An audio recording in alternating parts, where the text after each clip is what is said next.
કેમ સાના મના બેહી ગયા? હે ભાઈ, કેમ સાના મના બેહી ગયા?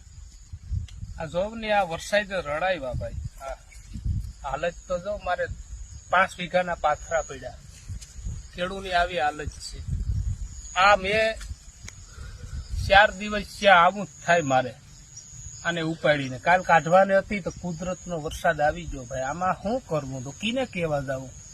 આમાં સત્તા પાણી આમાં રડાવે ભાઈ. આમાં સરકારને પણ શું કહેવું?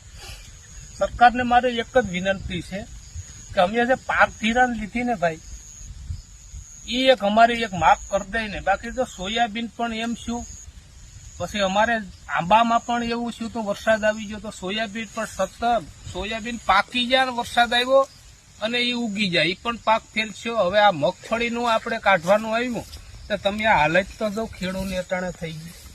આ માંડવિયાના અટાણે તમે વીઘાના તમે લેવા જાવ તો 12,000 લે. હવે અમારે સારો ક્યાંથી લેવા જાવો? 3 વર્ષથી મારા બાપ સહન કરતા આવીએ અમે.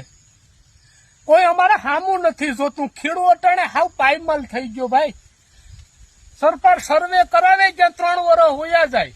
હવે આમાં પાક ધિરાણ ઉપાડે ને આમાં અમારે વાવીએ ને આમાં ઓમી દઈએ. પાક ધિરાણ મારા બાપ માફ કરી ગયો. અમારે 3,000 સર્વે કરાવીને નથી જોતા. કે અમારી પાક ધિરાણ માફ કરજો ને આ પાછા અમે રેવલે સડી જાઉં. બાકી આ પૂરું કરી નાખ્યું મારા બાપ.